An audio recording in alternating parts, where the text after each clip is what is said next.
Almighty God, we pray for your blessing upon this council. Help and prosper its work for the advancement and benefit of its people, so that peace and happiness, unity and justice may be established amongst us all. Amen. Amen. Please be seated. Manningham City Council acknowledges the Wurundjeri people of the Kulin Nation as the traditional custodians of the land we now know as Manningham. We pay our respects to Wurundjeri elders past and present and value the ongoing contribution to the cultural heritage of Manningham. Council would also like to acknowledge the contribution made to Manningham over the years by people of diverse backgrounds and cultures. I welcome all members of the public here tonight to this council meeting who've come along to observe proceedings. I'd like to advise those present that tonight's meeting is being audio and video recorded. All care will be taken to maintain your privacy. However, as a visitor of the public gallery, your presence may be recorded. By remaining in the gallery, it is assumed your consent is given in the event that your voice and/or image is broadcast. All council meetings are governed by a meeting procedure local law. I'll introduce each item of business as listed on the agenda, calling it by number and by reading the title. I will then call for a mover and a seconder of a motion on the item before opening any debate. Only councillors are able to join the debate on an item. Councillors may adopt the officer's recommendations in the report or propose amendments and supplementary motions. I'd like to draw your attention to item 7 on tonight's agenda, public question time, which provides people with the opportunity to ask questions of the council. Questions must be registered prior to the commencement of the meeting to be asked. If we don't have the information at hand to provide a meaningful response, the question may be taken on notice and a response provided in writing. I will deal with a maximum of 2 questions per person and 2 questions on any one issue. If you have more than 2 questions, please submit these additional questions in writing to council through the normal channels. I'll now move to item number 2 on the agenda, which is apologies and requests for leaves of absence. An apology has been received by Councillor Galbally. Item number 3 on the agenda is prior notification of conflicts of interest, and there are no prior notifications of conflict of interest have been received. So item number 4 is confirmation of the minutes. Do I have a mover? Councillor McLeish. Madam Mayor, I move that the minutes of the ordinary meeting of Council held on 17 September 2019 be confirmed. Thank you. Do I have a seconder? Councillor Conlon. I'll put the motion. All those in favour? Motion carried. Item number 5 is presentations, and there are no presentations on tonight's agenda. Item number 6 on the agenda is petitions. Item 6.1 is footpath installation from Langford Crescent to Park Road in Donvale in the Mullen ward. Do I have a mover? Councillor Conlon.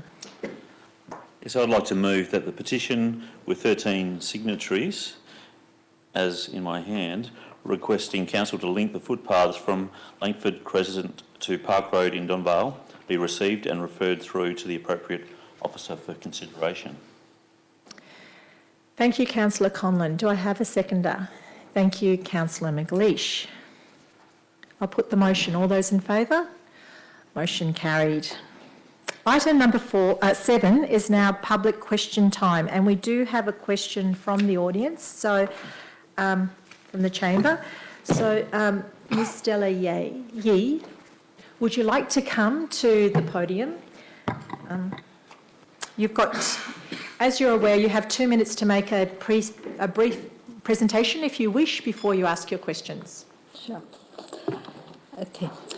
My name is Stella Yee, and my question is, with Victorian local council elections due in a year's time, what is Manningham Council's plan to ensure that all eligible voters are properly informed of their right to vote? In particular, I'm referring to the group of ratepayers who are not citizens but are permanent residents of Australia and reside in the city of Manningham.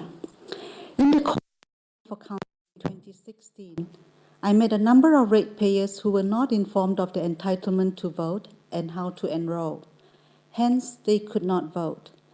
Following that election, I took up the matter with the Municipal Electoral Tribunal, where it was discovered that over 8,500 of such ratepayers were affected, therefore disenfranchised. This number represented 16% of the total number of eligible voters in Manningham. At the next election, this number is likely to be higher as the reported long delays in processing citizenship applications by the federal government affect permanent residents living in Manningham. My question is, what steps will the Council take to ensure that all voters are properly informed this time? Thank you, Ms Yee, for your question, and I'm going to direct your question to our CEO, Mr Andrew Day. Thank you for your question. That's on. Great, thank you. Thanks for the question. We are just almost exactly 12 months out from the next election, so we're just about to go through the process of engaging the Victorian Electoral Commission, who are contracted to council to run the election for us. So in those contract negotiations, we'll absolutely make it clear that we'll want some work done specifically around that particular issue.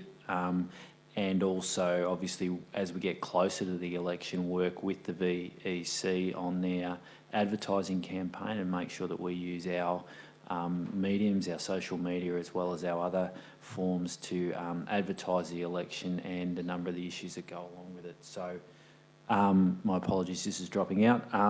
So as that progresses, as we enter into that contract, we'll keep council and community engaged and informed as to how we're going to be communicating those sorts of issues as we get closer. Thank you. Thank you. All right, as there are no further questions, I'll move to item 8 on the agenda, which is admission of urgent businesses, and there's no items of urgent business.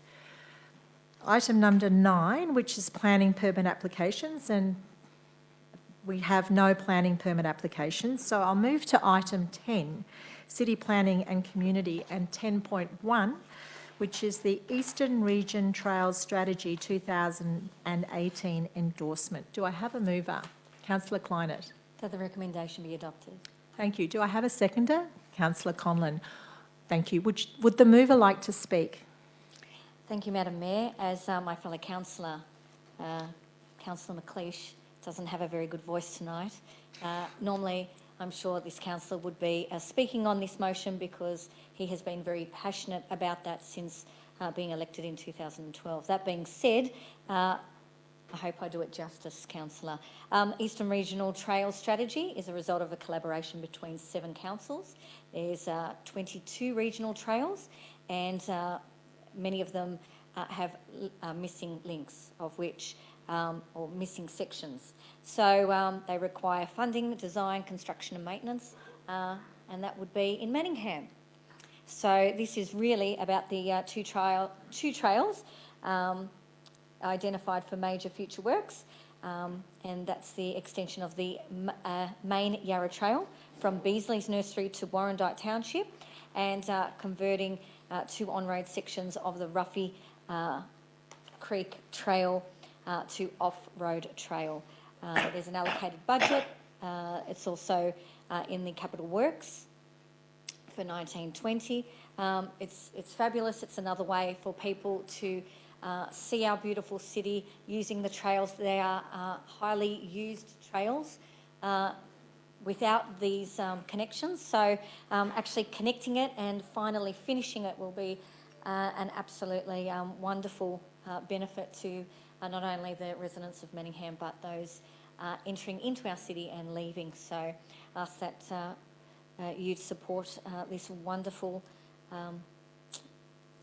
wonderful agenda to complete that trail. Thank you.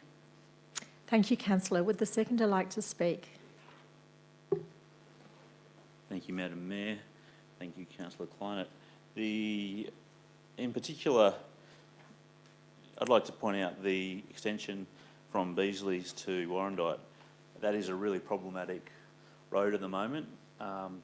It's fantastic. You can go all the way into the city. You come to that point, bang, you've got to start taking life in your own hands as you traverse Warrandyte Road. So I endorse this plan, And I believe it'll be great for the Warrandyte Township in terms of future tourism opportunities and really encouraging our residents to get out and use those trails. So I appreciate the officers bringing this to us and endorse it wholeheartedly. Thank you. Are there any speakers against the motion? Accordingly, I'll put the motion. All those in favour? Motion carried. 10.2, the Heritage Restoration Fund for 2019-2020. Do I have a mover? Councillor Conlon. I'd like to move that the recommendation be adopted. Thank you. Thank you. Do I have a seconder? Councillor Jeff Goff. Would the mover like to speak? No, thank you. Would the seconder like to speak? I thought you were going to speak, Ali. No, Madam Mayor. Okay. No, I will speak, Madam Mayor. Listen, there's a lot of work that goes into, Madam Mayor, on this particular topic of heritage restoration. We do provide some money for properties that we do have in our municipality to assist those owners with the high cost of maintenance of properties and trees and everything that is registered under heritage. I know it doesn't pay the entire amount, but it is a token that we are giving for the imposition that is put on a lot of these properties and the limitations that are put on those properties and the high cost of maintaining those properties for the betterment of the rest of the community. And as such, we each year go, and it's very hard to choose, and there is limited money, but it is, I suppose, for the items that we have listed as heritage, it's important that we do, even if it is a token of our appreciation of having those things and funding them, that we do put some resources into it. And I'd like to thank the committee for all of the hard work that they do in deciding on who gets what and how it's divided up. And so I thank them for all their hard work and hope to see the product of this money being spent on all of those items that are in that particular plan. Thank you. Thank you. Are there any speakers against the motion? Accordingly, I will put the motion. All those in favour? Motion carried. We're now up to item 11 on the agenda, which is City Services, and 11.1, Active for Life Recreation Strategy Review. Do I have a mover? Councillor Chen. Madam Mayor, I move that the recommendation be adopted. Thank you. Do I have a seconder? Councillor Kleinert. Would the mover like to speak? Yes, Madam Mayor. Our current Active for Life Recreation Strategy, 2010 to 2025, was endorsed in the year 2010, and a significant numbers of the actions have been completed. Since then, there have been changes within sport and recreation industry. For example, increases in female participation in organized sport, population growth, and increased statutory requirements for sporting clubs. To ensure the recreation strategies meet the needs of our communities, and our staff has conducted significant data analysis work, extensive research, and internal consultation to review the strategy and associated action plan.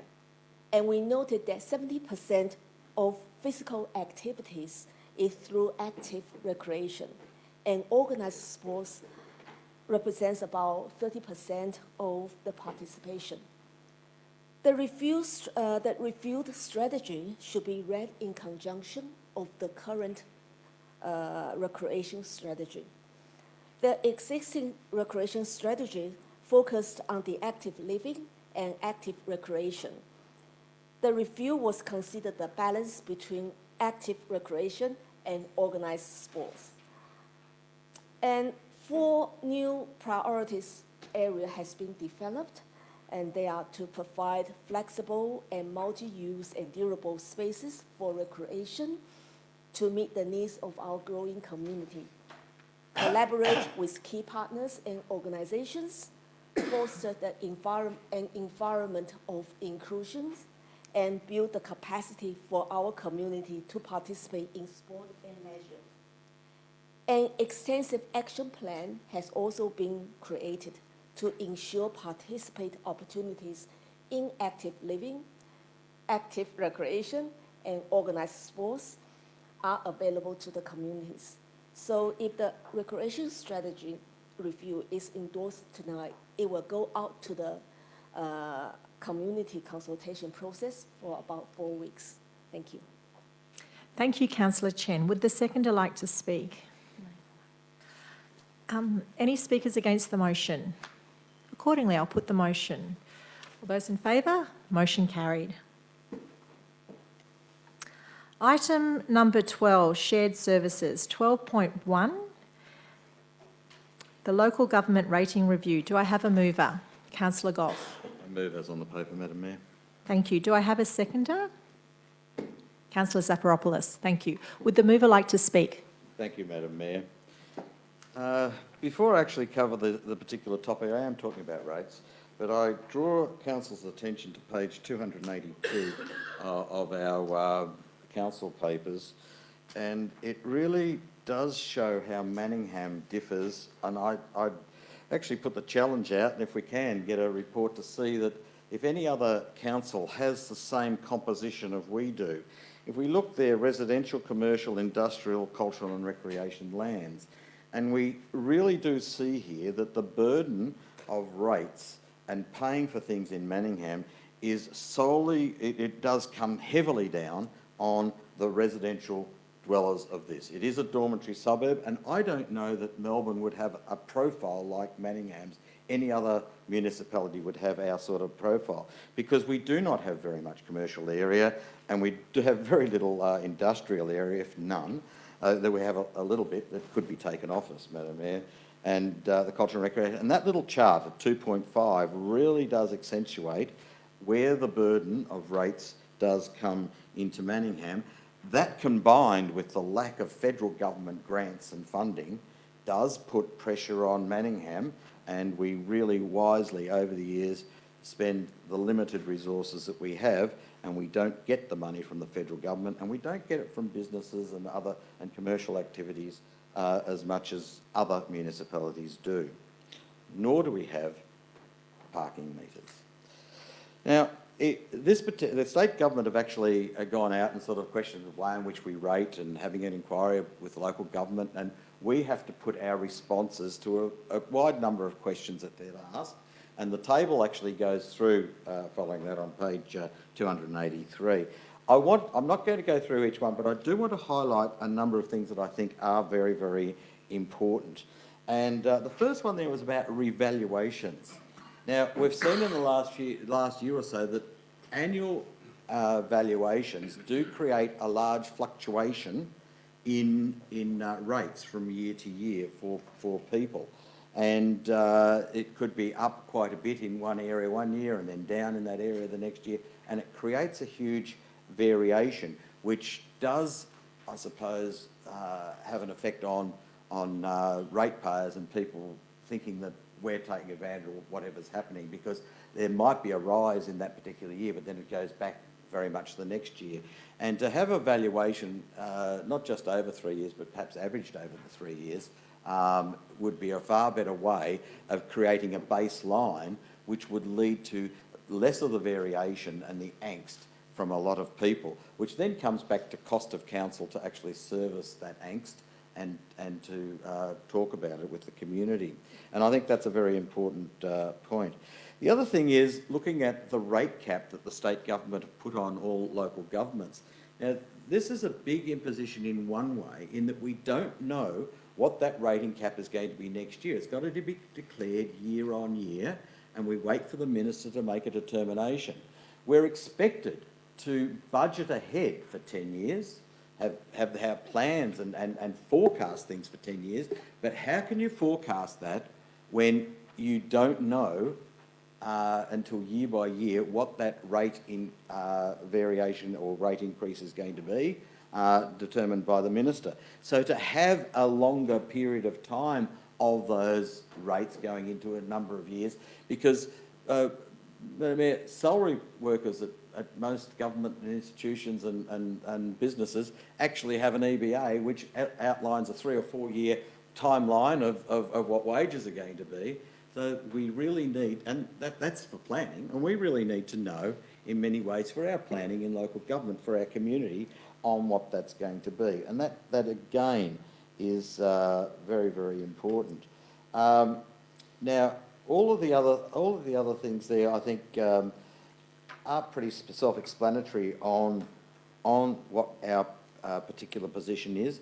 We'll talk about the rebates from the state government, and the rebates, state and federal, they're not keeping up with rates, and the point there that it needs to actually be related and keep up with the rate rises is important. But again, this is not really the task of local government, is to put I suppose the rebates and things in. That is the sole responsibility of the federal and state governments to get the equity into people living in our communities, and not bear other ratepayers. So we need to actually enforce there that the state and federal governments do step up on that particular area. But look, we have, you can see very clearly what our positions are, but I just wanted to pick those couple out to actually discuss. Thank you. Thank you. Thank you, Councillor. Would the seconder like to speak? Yes.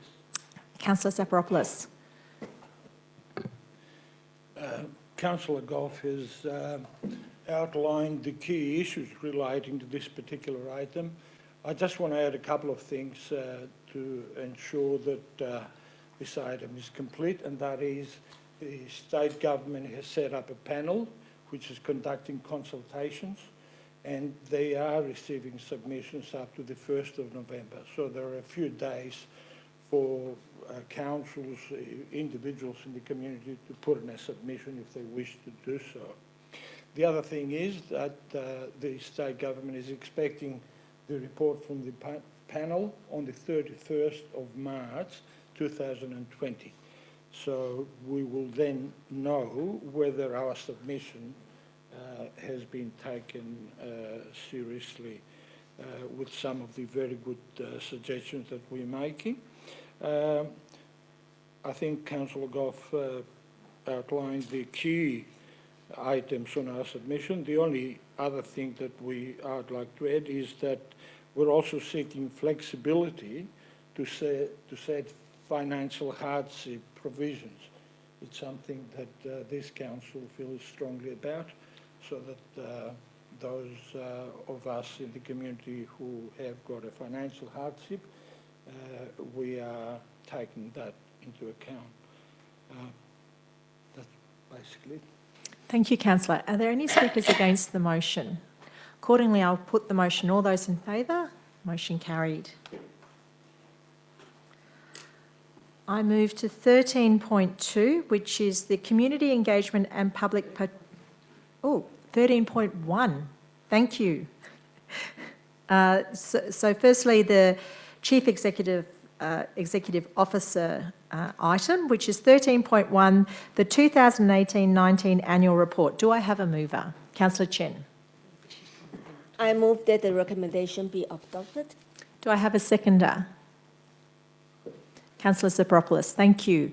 Would the mover like to speak? Thank you. Yes, Madam Mayor. The annual report provides a comprehensive overview of Council's performance during 2018 and 2019 financial year. It contains a range of information such as performance statements, financial statements, and major policy initiatives, operations and works undertaken, the highlights, the challenges for councils and council's administrative structure, and many, many more. And council endorsed the annual report at the September council meeting, and the report was forwarded to the Minister for Local Government on 30th of September. By law, council is required to publicly consider the annual report 1 month of its being sent to the Minister. So I ask my fellow council's support to the recommendation. If the annual report is endorsed tonight, the report will be available at council's website. Hard copies will be available at Manningham Civic Centre and Manningham Libraries. And I would like to take this chance to remind our residents who speak a language other than English. At the back page of the report, there are the interpreter services symbol and phone number. And I encourage you to contact Council's language services and to get information about this report and Council's services in general, which is really important. Thank you. Thank you, Councillor Chen. Would the seconder like to speak? Just a brief point, Madam Mayor. The Act requires that we give at least 14 days notice that in this meeting we will be presenting this report, and we have done that both with the Manningham leader and the aides. Excellent. Are there any speakers against the motion? Accordingly, I will put the motion. All those in favour, motion carried. So we now move to 13.2, which is the Community Engagement and Public Participation Policy. Do I have a mover? Councillor Zafiropoulos. I move that the recommendation be adopted. Thank you. Do I have a seconder? Councillor Conlon. Would the mover like to speak? Yes, Madam Mayor. As elected councillors, we have a fundamental responsibility to accept as an integral part of our role the need for community engagement. Community engagement ensures that council decision-making takes into account and reflects the needs, concerns, views and aspirations of our community. The City of Manningham developed the initial policy on the basis of an international policy framework which was developed by the International Association of Public Participation, known by the acronym of IAP2. The current policy was developed in 2016 and has been revised this year in order to ensure that we achieve best practice. It is still based on the AAP2 framework, which has got the so-called ladder of participation with 5 steps. If I can mention those steps, one is inform, the second is consult, the third is involve, the fourth is collaborate, and the fifth one is empower. Depending on the type of consultation, a particular ladder step is taken by the council to fit in the occasion. The new revised policy strengthens the need for an inclusive and accountable participation. Our residents under this new policy will not just be able to find out how many people visited our website or responded to our surveys, but they will also be able to get outcomes of their engagement, which is a fundamental step forward. I commend to you the Community Engagement and Public Participation Policy. Thank you. Would the seconder like to speak? Thank you. Yeah, I appreciate Councillor Zafiropoulos' input and yeah, what he's very aptly pointed out. And I was just picking up on your last point. The main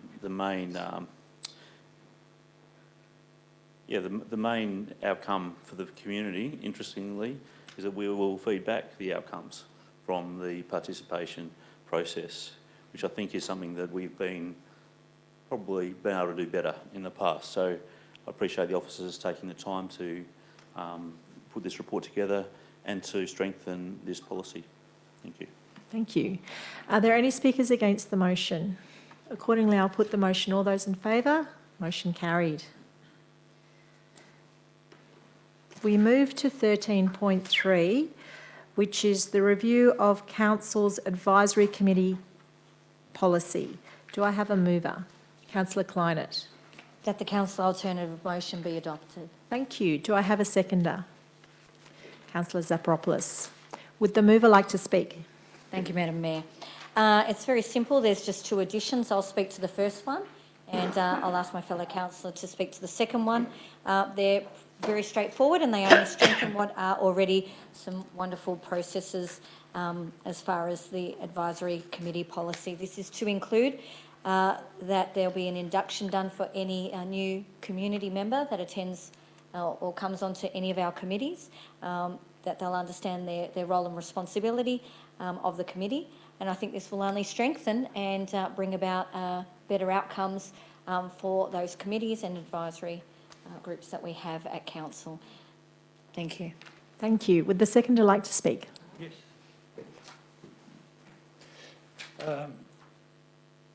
The community advisory system has proven a very valuable tool for this council, and it basically recognises that council on its own, even though we rely on the expertise of our staff, will never be able to get the total picture unless we consult and engage with the community. And it goes back to the previous item where this council takes consumer engagement seriously. So our advisory system has served us well. We've got advisory committees on a number of areas where council seeks the direct input and discussion at times at committee level, which includes officers, councillors, as well as community representatives with an interest in the area of the committee. I have chaired and participated in a number of committees and have found the discussion and the advice that those committees generate very valuable indeed. One of the things that I felt was necessary to bring closer the relationship between the committees and council was something which was not there in the current process, and that is at the end of each year, committees should evaluate themselves in order for them to see whether they have achieved what they undertook at the beginning of the year. Unfortunately, committees don't always do that, and including it as part of our proper process, it makes sure that all committees now will be required to self-assess whether they have achieved their objectives, and that may improve future activities of that committee. Thank you. Are there any speakers against the motion? Accordingly, I'll put the motion. All those in favour? Motion carried. We move to 13.4 on the agenda, which is the appointment of authorised officers, Planning and Environment Act 1987. Do I have a mover? Councillor Haynes. I move the recommendation be adopted. Do I have a seconder? Councillor Conlon. Would you like to speak, Councillor Haynes? No, nothing No. to say. Councillor Conlon, I will put the motion. All those in favour, motion carried. 13.6, which is the ceiling. Oh, have I missed another one? I have. I keep crossing them out. I should stop doing that. Okay, so we now move to 13.5, which is the record of assembly of councillors. Do I have a mover? Councillor Haynes. I move that the recommendation be adopted. Thank you. Do I have a seconder? Councillor Conlon. I'm going to put the motion. All those in favour, motion carried. Now we move to 13.6, which is documents for sealing. Do I have a mover? Councillor Haynes.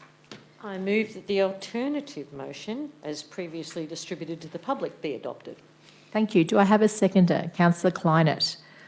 I'll put the motion. All those in favour, motion carried. We now move to item 14 on the agenda, which is urgent business, and there are no items of urgent business. Item 15, which is next on the agenda, is councillors' question time. Have a question? No. Okay, accordingly, I'll move to 16, which is confidential reports. Do I have a mover? Councillor Conlon. Yes, I'd like to move that the council declare the information contained in item 16.1, property investment portfolio, City of Manningham vision, and 16.2, Webster's Road Master Plan North East Link request to the Minister for Planning is no longer confidential information and the reports be considered in the open meeting of Council. Thank you. Do I have a seconder? Councillor McLeish. I'm going to put the motion. All those in favour? The motion is carried. So we will move to 16.1 at the open meeting, which is the Property Investment Portfolio City of Manningham Vision. Do I have a mover? Councillor Goff. Do I have a seconder? Councillor Klein? Oh, sorry. I'm so sorry. I thought, you're going to move on the papers. Sorry. We are moving as on the paper, Madam Mayor. Do people know what I'm moving? Well, that's a good question. The papers are, the councillors have the papers. So do the community have the papers? So you're asking a question. Okay, so no, at this point the community does not have the papers. Okay, so I assume then, Madam Mayor, that I'd need to read the motion. Yes, that's an excellent suggestion. Please read the motion in full. Thank you. Thank you, Madam Mayor. And the recommendation is that, first of all, that Council notes the report. Second, endorses the key considerations of the property investment portfolio as being in order of ranking, maximising financial returns on risk, being a model development, best practice developer, considering value and benefit of social outcomes, consider inclusion of affordable housing, consider inclusion of community infrastructure, consider the application of best practice design and sustainability, preserve and enhance public open space, to provide local economic benefits, diversity of inclusion of dwelling typologies, and timing and value of capture. And Part C, endorses the vision for the property investment portfolio as follows. The property investment portfolio, which will be known as the PIP, will provide the City of Manningham with additional funding source to enhance services and associated infrastructure for the benefit of our community. Thank you, Councillor. Do I have a seconder? Councillor Kleinert. Would the mover like to speak? Thank you, Madam Mayor, and this is now in the public realm. And I rise to support this. This is a motion really to actually get things going and get things established with getting into a new realm of Council's role in looking after and how we govern all of our properties. Council does own a substantial number of properties within the City of Manningham, and whether they're being used to their maximum use and whether other uses or things could be on particular properties is probably underdone. And so therefore we're really wanting to get to the bottom of how we can do this for the benefit of our community, and also for us to have a source of perhaps funding or to be able to build other infrastructure the community need at a bit of a lesser price or whatever. Now, the strategic nature of us buying and selling properties has not been evident over a lot of years. In fact, ever, I could probably stand up here and say, except for things that have been outlined in our open space strategy. And the open space strategy did put some parameters around properties that we buy and properties that we sell in order to buy, but mainly for open space purposes.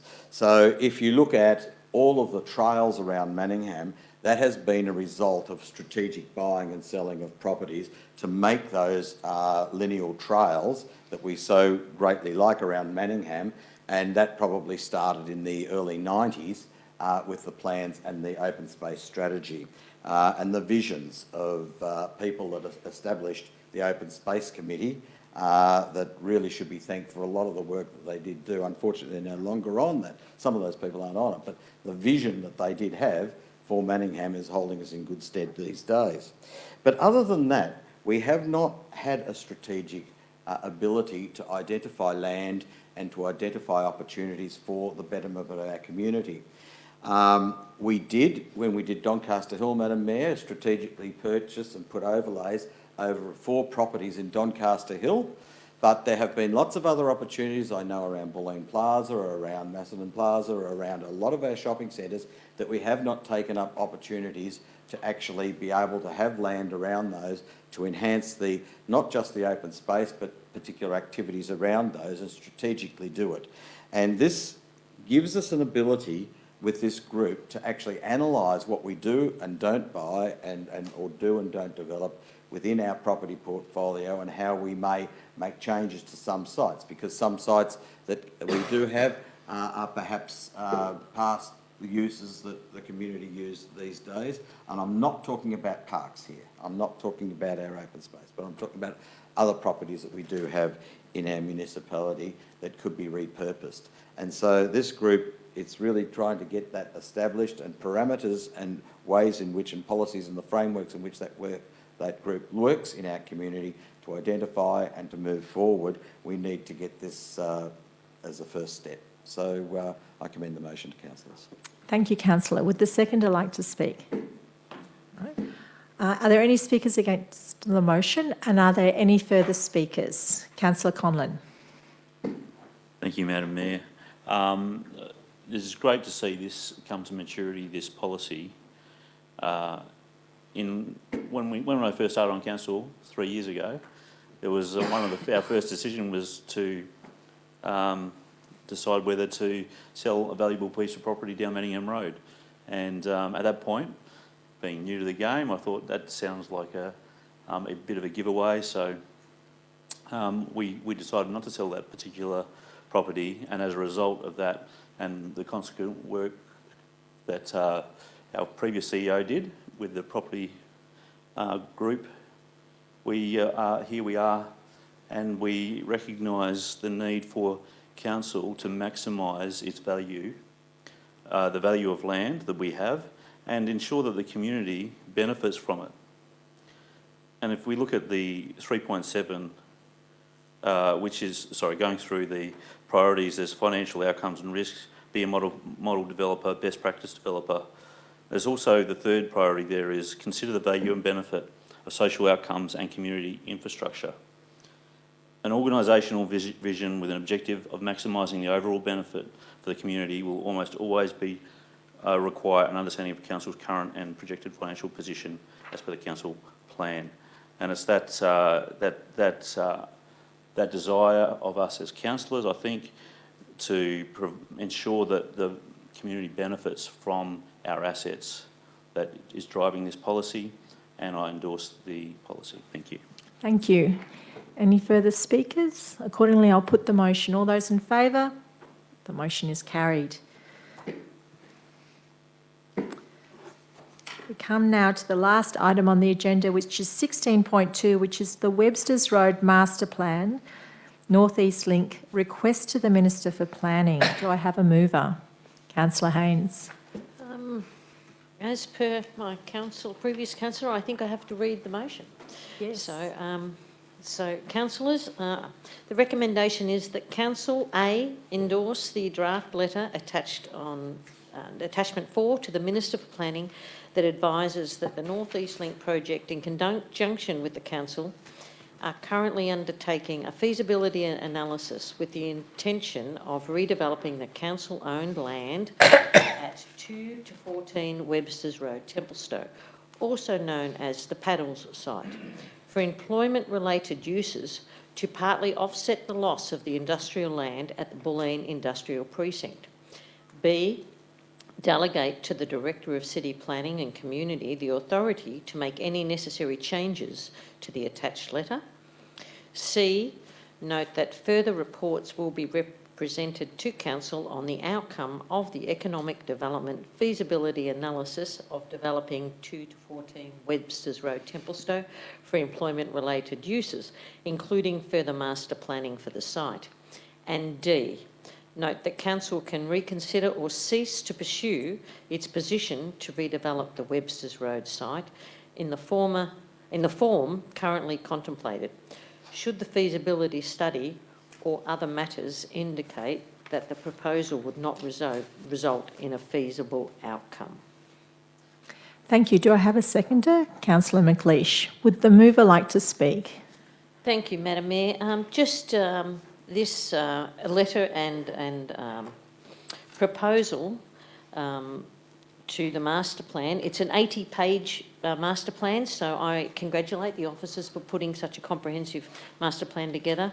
And also through the letter, there are things to do with the employment and the industrial and commercial things that we've already heard earlier Councillor Goff talk about, with the losses of the possible of the North East Link. And there are many business owners that are interested from Bulleen that if this was to go ahead.